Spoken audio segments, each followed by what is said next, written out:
Welcome, ladies and gents, to this new video. Today I'm going to talk a little bit about the necessity or the lack thereof multi-band compression in mastering, and a little bit about my personal journey as a mastering engineer. I am mastering since a decade or more, first on my own, then for many other projects as well that I came across. I did it in a commercial and in a non-commercial fashion, and I'm a big believer in getting, acquainted with the process of mastering as early as possible as a creator of music or other audio. So, why am I making this video? I'm making this video because I was for a very long time convinced that you need multiband compression for a good master. And times have changed, in my opinion. The tools have changed, and therefore nowadays, if you ask me, I would tell you that I do not believe in multiband compression in many modern music productions, in the mastering process and in the signal chain. Why? Simple, because most mixes that you get will not be very dynamic. It really depends, okay? I'm going from the perspective of an electronic music producer and mastering engineer that mostly did stereo masters for electronic music projects. There is not a significant amount of dynamics. If you compare it to classic, for example, listen to Mozart's Requiem or Hans Zimmer or many other things of that sort. You have hyper dynamic sound. That means you have like very, very, very low volume passages, but then also very high volume passages.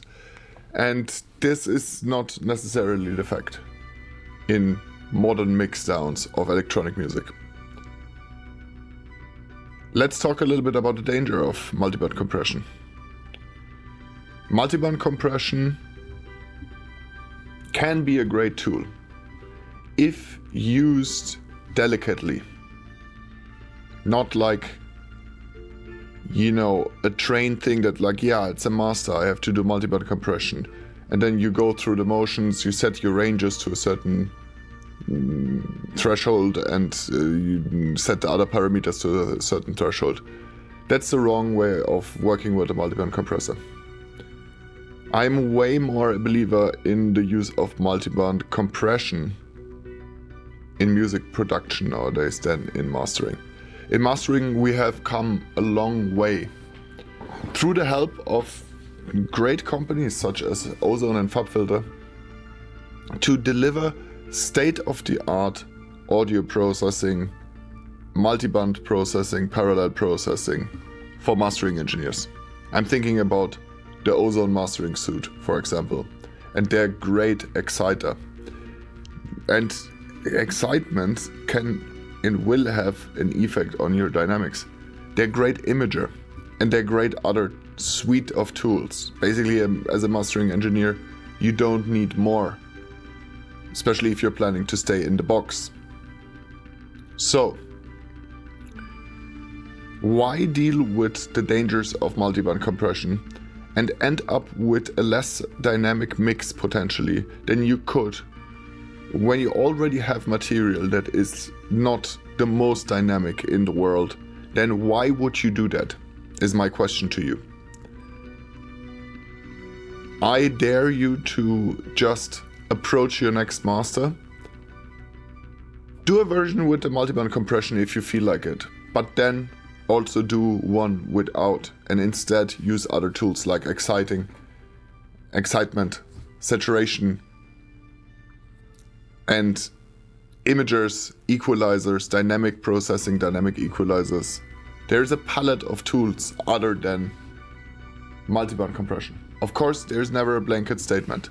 This is just what I believe in right now. If you would have asked me 7 years ago, I would have told you that a multiband compressor is absolutely a must in a mastering chain. For me, times have changed. So this is today's lesson basically. Try to do in your next mastering without multiband compression and compare it to a version with multiband compression and see if you really benefited. And do not only listen to which sounds louder, listen to which sounds better. I'm not breaking any news here or breaking any crazy secrets here, but this is the deal.